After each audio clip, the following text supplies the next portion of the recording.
Hey guys, this is Andrew with rockclass101.com, and in this week's ukulele lesson, Steven's going to be teaching you how to play Axel F. Now this is the theme song for Eddie Murphy's character from the Beverly Hills Cop movie series. And as you can see, the fourth movie is coming out on July 3rd, and we thought what better way to celebrate it than to teach this awesome piece of music. Now let's talk about this arrangement, because I got a chance to play through the entire tune right before I hit record on this video. And I have to say, first off, it's probably one of the most fun melodies to play on the ukulele. And secondly, it's not super duper hard. The hardest thing about this tune is the syncopation. The melodies that you're going to learn, they're syncopated, but they're also extremely catchy. If you can sing it, you can play it. So use that approach throughout this tune. Now, for this lesson, Steven's going to be teaching you how to play the entire arrangement in this video, but if you want to get the tabs to print off and follow along with, that's going to be available at this link right here. Or you can go to the site, rockclass101.com, do a search for Axel F.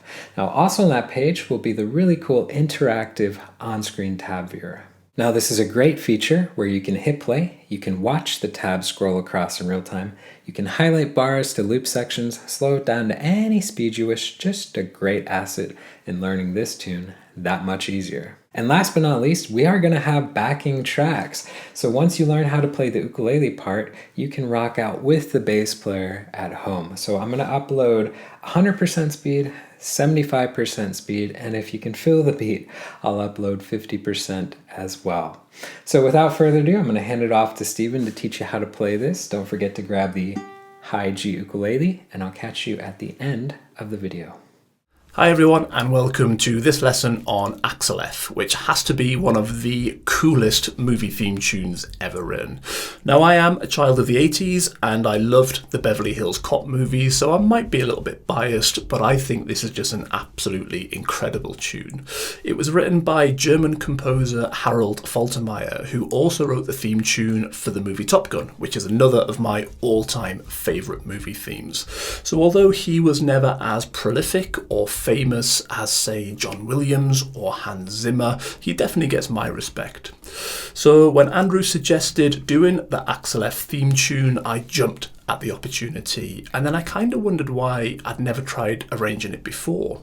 Perhaps with it being a full-on 80s synth tune, maybe I thought it wouldn't translate all that well to the ukulele. Now I don't know why I would think that, because everything sounds absolutely incredible on this amazing little instrument, and this tune is no exception. And not only does it sound great, it is insanely fun to play as well, and I can't wait to teach it to you. So make sure you've got your high G ukulele, and let's get into it. So for the A section, we're just playing all single notes for the main riff. In the performance video, I am playing a little slower than the original track. I think the original is played somewhere around 116 BPM, but I've dropped the tempo to 95 BPM for this arrangement, mainly because of the chord section that happens about halfway through. I think those chord changes are probably much easier to play on a synthesizer compared to a ukulele. When I tried to play that section at 116 BPM, it just sounded a bit rushed and messy, whereas 95 just felt about right for me. But if you want to try playing this piece at a faster tempo, then of course feel free, but just bear in mind that it is important not to sacrifice quality for the sake of speed. Okay, so the last thing I want to mention before we get stuck into learning this piece is the rhythm. Now, hopefully you are familiar with this tune, because I think the best way to learn this piece is just to play it by feel. The rhythm, when it's written down, is pretty horrible, and personally I think it's too difficult to count. I will show the rhythm hits for each measure just for reference, but as I say, I would definitely just try and learn to play this one by feel. So if somehow you have never heard this tune before, then I would definitely recommend listening to that performance video a number of times, as well as the original tune, which you'll easily find on YouTube, because once you know the tune really well, then you can just play along with how it sounds in your head. Okay, so with all that in mind, measure 1 should sound like this. Okay, So for the right hand, I'm going to use a kind of standard Pima picking pattern. With my classical guitar background, that's just always my go-to picking technique, but it doesn't really matter what you do with the right hand. You know, this is all single notes for this A section, so you could play the whole thing with the thumb. You know, whatever you're more comfortable with for the right hand, just go with that.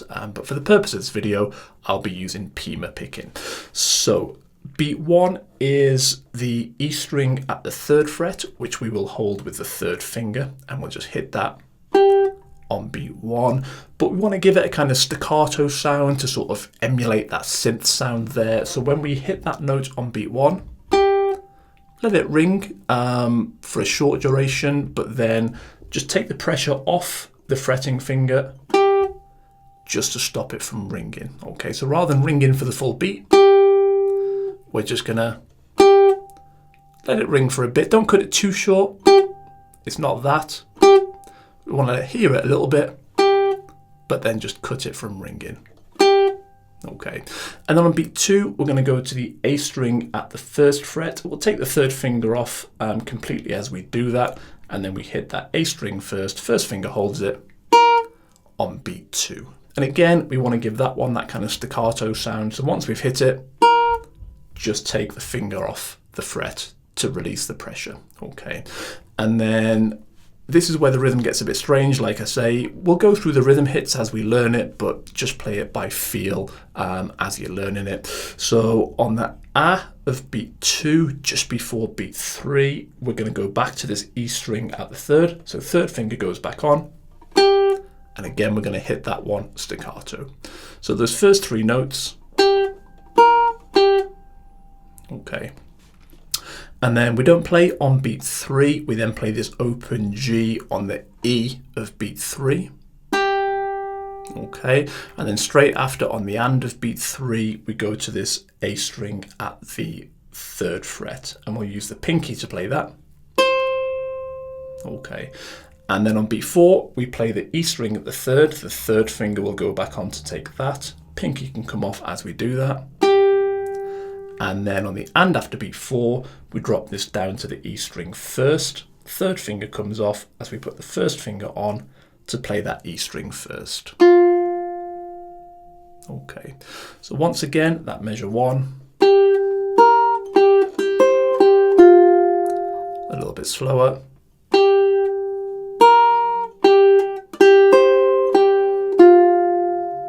Nice. Okay, so we'll have a go at playing that measure through together. We'll play it at 75% speed, so not too slow, because I think if we go too slow, you'll kind of lose the sense of that rhythm. But I think 75 will be about right. So let's have a go at playing that measure through together now.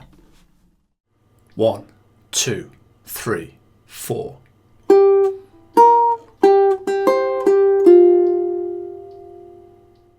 So measure 2 should sound like this. Okay, so there are a couple of similarities here with measure 1. We're playing exactly the same rhythm that we played in measure 1, and these first 3 notes we're playing staccato, again, just like we did in measure 1. So the first beat of measure 2 is this E string at the 3rd fret. To transition into that, we were holding the E string first at the end of measure 1. So to move into measure 2, all we'll do is we'll move that 1st finger up 2 frets, so it's on that E string at the 3rd. So we play that on beat 1, and again release the pressure just to give it that staccato sound. And then on beat 2, we're going to hit the A string at the 5th fret. The 3rd finger will take that, and again release the pressure to give it that staccato sound. And then on the A of beat 2, we're going to come to the E string 3rd once again. So the 1st finger's kind of already in position there, so put the pressure back on and then play that note there and give it that staccato sound once again. So those first 3 notes of measure 2. Okay, and then on the E of beat 3, we are going to play the open G. And then straight after on the and of beat 3, we're going to go to this A string at the 6th fret. The pinky will take that.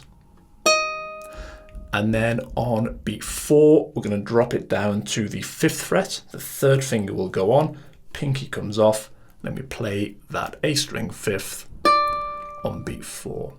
And then we finish the measure on the end of beat 4 with the E string at the 6th. The pinky will take that, and then that completes that measure. Okay, so measure 2 once again. And then a little slower.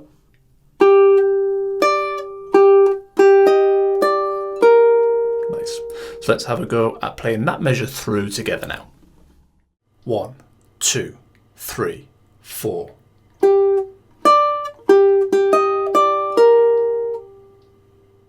So measure 3 should sound like this. Okay, so for beat 1, we're playing the open G. So at the end of measure 2, we were on the E string at the 6th with the pinky. So this is quite an easy transition because we've got that open G on beat 1, so we can play that open G. And as we're doing it, move the hand up the fretboard so that the second finger is ready to land on the E string 10th on the and after beat 1. And then on beat 2, we'll go to the A string at the 10th. The third finger will go on to take that. And then we'll hit this one and give that one that staccato sound. So when we pick it, take the pressure off the finger just to cut that note. Okay, and then the and after beat 2, we're going to come to the open G. As we're doing that, bring the hand back down, because then on the A of beat 2, we want to hit this E string at the first. The first finger will take that. And again, we'll give that one that staccato sound to release the pressure once we've hit it. And then we don't play on beat 3, but then we play that note again, E string at the first on the E of beat 3. So hit it again staccato by releasing the pressure. And on the and of beat 3, we come to the C string at the second. So the second finger will go on to take that. And then beat 4, we play the open A. Second finger comes off as you do that. And then on the and after beat 4, we play the E string at the 3rd fret. And the third finger will go on to take that. And then we let that ring, and then that kind of just rings over measure 4. So measure 4, we don't actually play anything. It's just this E string 3rd note ringing through that measure. Okay, so measure 3, once again. And then a little bit slower.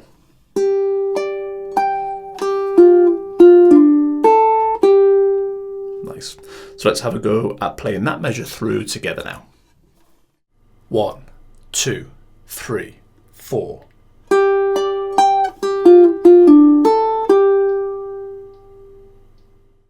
Okay, so if we put all 4 measures together for that A section, we would have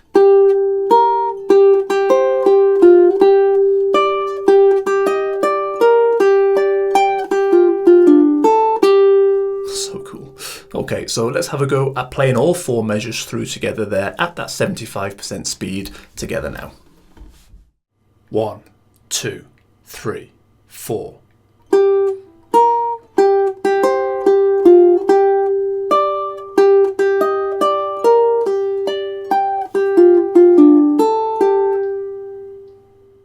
So once we've played those first 4 measures of the A section, we then repeat and we play them once again. So the A section is played through 2 times.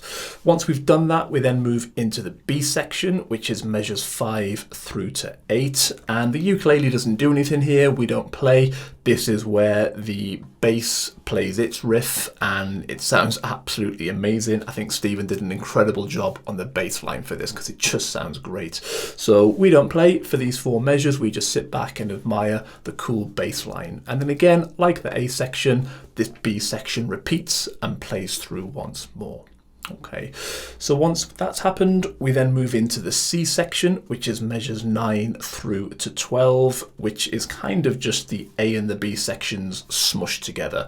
This is the ukulele riff that we learnt in the A section, but now played as a duet with that bass line, which just sounds incredible and is super, super fun to play. If you're learning this piece, definitely play it along with the backing track, because when you're playing that riff to Stephen's amazing bass line, it's just like the stars have aligned and everything is right in the world. It just is super fun to play. So I do recommend playing with the backing track. Okay, and then that C section, like the previous two sections, repeats. So we play those 4 measures through once again. Okay, so once we've done all that, we're then going to move into the D section, which is where things do start to get just a little bit naughty. So the D section is measures 13 through to 16, and those 4 measures together should sound like this.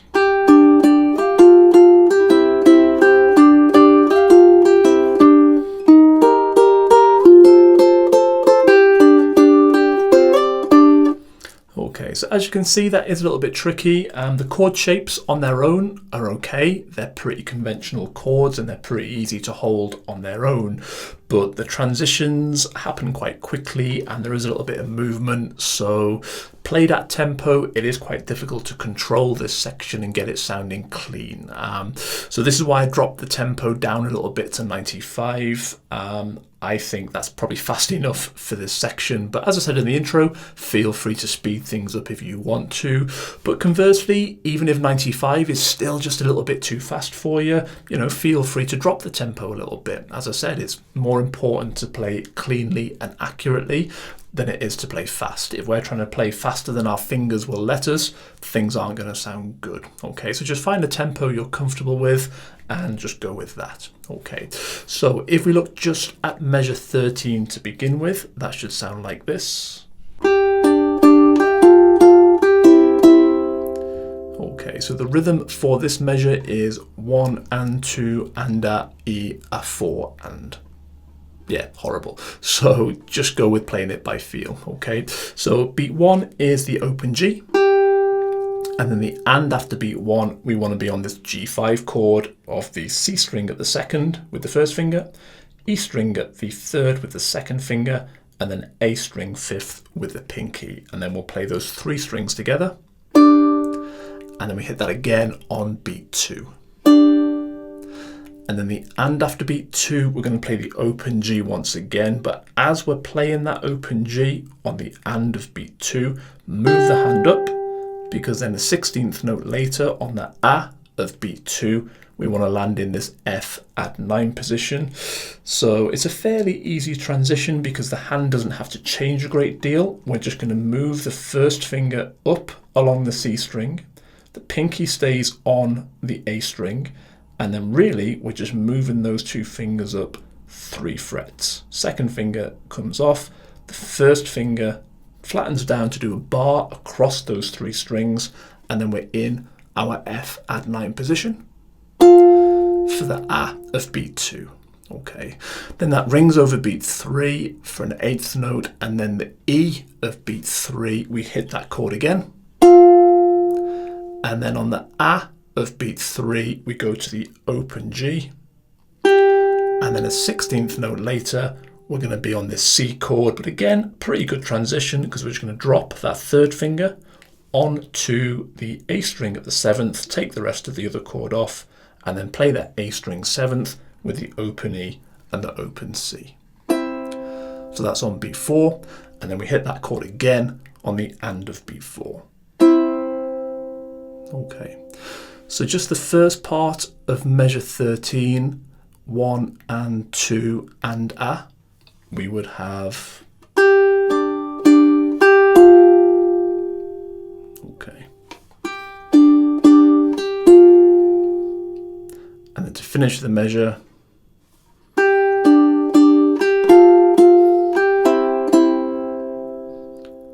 play it all again together quite slowly.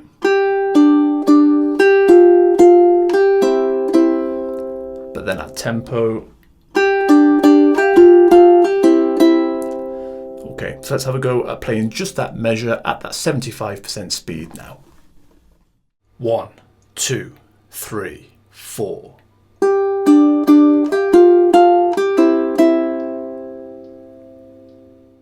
So on to measure 14 now, that should sound like this.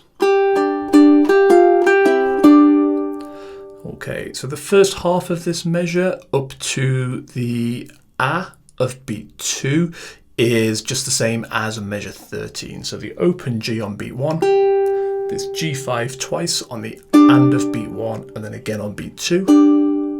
Then the and of beat 2, the open G, as we move the hand up to land on the F at 9 chord on the A of beat 2. Okay, so just the same as measure 13 up to that point. Okay, but then the end of this measure is slightly different. So that rings over beat 3, and then on the E of beat 3 we hit the open G. And then a 16th note later on the and of beat 3 we drop it to the C chord, so the third finger goes on, playing that with the open E and the open C. And then on beat 4 we want to drop it back down to this G5 chord. So this is a tricky transition because we've got to quickly get all the fingers down here, back into this G5 and play the C, E and A strings together on beat 4. Okay, so that measure again quite slowly.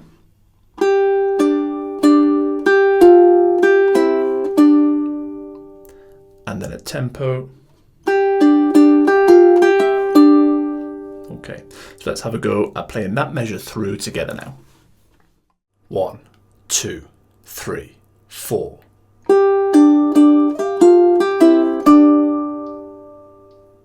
So for measure 15, I'm going to play that for you now, but I'm also going to play the first beat of measure 16 at the end of it because I think it just makes more sense rhythmically to do that. It'll make more sense when we look at the end of the measure.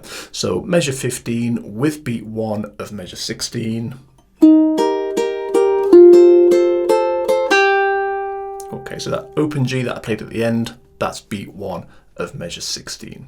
So measure 15 at the start, we want to be in this E flat chord, but I wouldn't put the whole chord on to begin with. So always think about predictive chording. At the end of measure 14, we're holding this G5 chord. And then for the start of measure 15, we want to hold the C string at the 3rd fret. The second finger is going to do that. So what I would do, I would have this finger just kind of loitering around where the second finger is, and then when we move into measure 15, these two fingers, the second and third, are going to drop onto the C string and the E string at the 3rd fret. Don't worry about the first finger yet. We'll just play that C string of the 3rd on beat 1. As we're doing that, bring the first finger into position so it lands on the A string at the 1st, just in time for the and after beat 1, where we'll play the E string 3rd with that A string 1st. So a double stop there on the and of beat 1. Okay, so from that G5 chord at the end of measure 14 on beat 4, so you can see there's no rush to get that first finger on, just needs to be on there for the and of beat 1, sorry. Okay, but then beat 2, we want to hit that double stop once again. So A string 1st, E string 3rd, and then we play it again on the and of beat 2. Okay, so all 8th notes for that point there, so fairly straightforward. 1 and 2 and. Okay, and then for beat 3, we're going to move this shape up 2 frets, so keep it all on, take the pressure off the frets, but keep the fingers touching the strings and just slide them up 2 frets so they're in this F position now. And then on beat 3, we'll hit this C string at the 5th, and then the E of beat 3, that double stop of A and E string. Okay, so that happens quite quick. So if I play beats 1 and 2 and 3 E, so up to this point,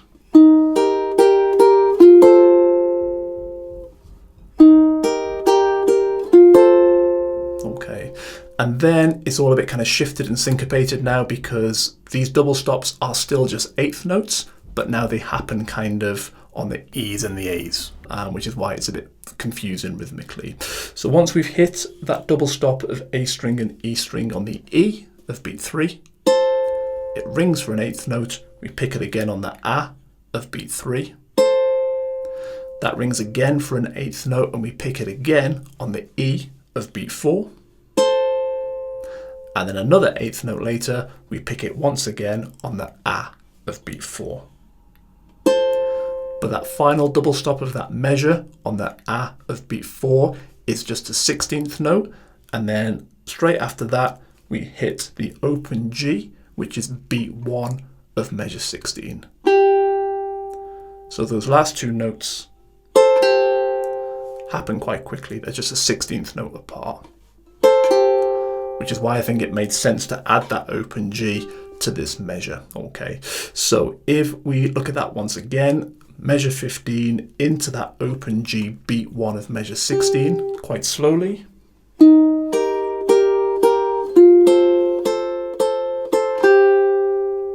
But then a tempo. Okay, so let's have a go at playing that measure 15 through together now. 1, 2, 3, 4.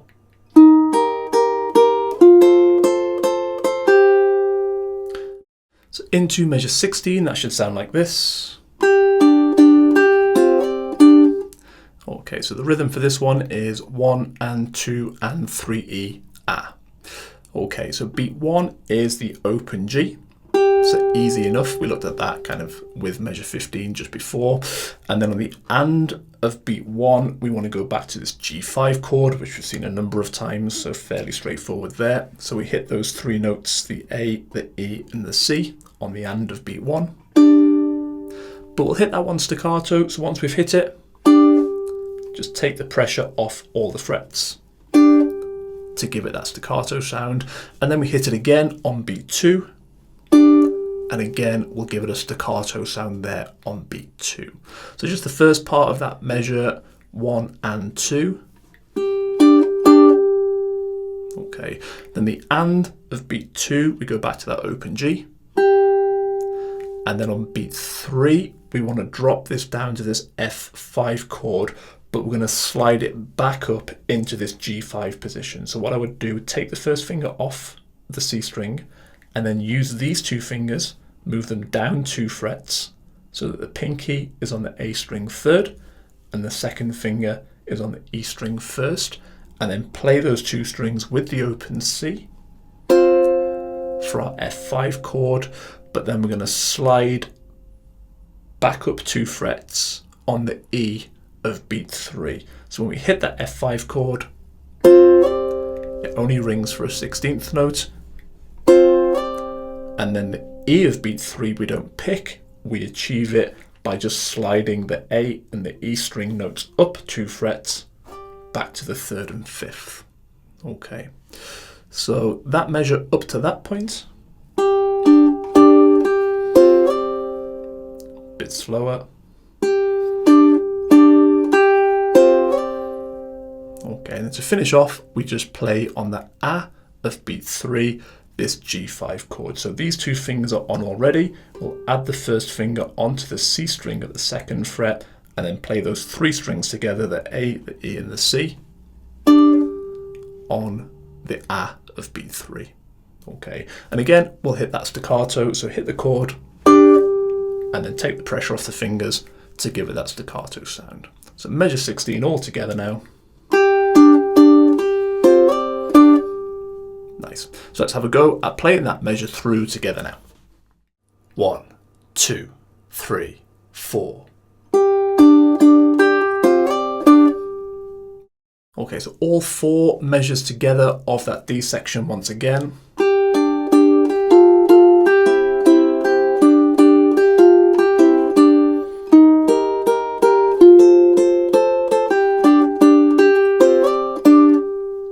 Nice. So let's have a go at playing all 4 measures there at that 75% speed through together now. 1, 2, 3, 4.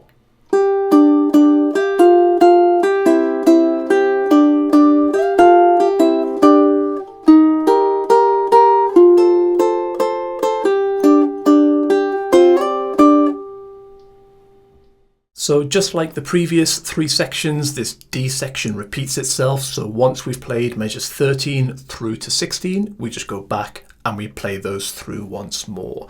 And then we move into the final section, which is this E section, but this is mostly familiar as well. In fact, it's pretty much just the same as the C section with just one minor difference at the end. So we're playing that main ukulele riff again that we learned at the start, playing it with the bass line, but as I say, the second time through we play it, we just end on a full chord hit rather than a single note. Okay, so measures 17, 18, 19, and 20 are the same as measures 1 to 4.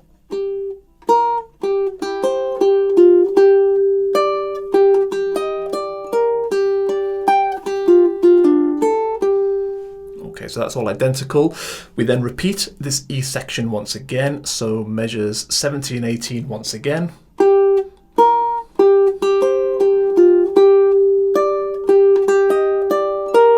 But then the second time through now, we move to measure 21, which is mostly just the same as measure 11. We play the open G, followed by the E string 10th, then the A string 10th, which we hit staccato, then the open G, then the E string first, which we hit staccato, E string first again, staccato again, C string second, A string open. So all of that is identical to how we've learnt it before, but now at the end, what we're going to do is rather than just hit this E string at the third as a single note, we're going to play a full G5 chord instead. So with that E string third, we'll have the C string second and the open G.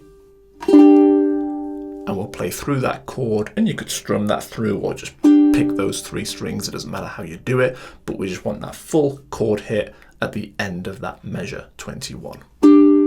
Okay, so that's the only difference compared to the riff how we learned it at the start. And then that G5 chord rings over measure 22 just to finish off this piece. Okay, so if I play the E section through the second time round, finishing on that G5 chord, we would have...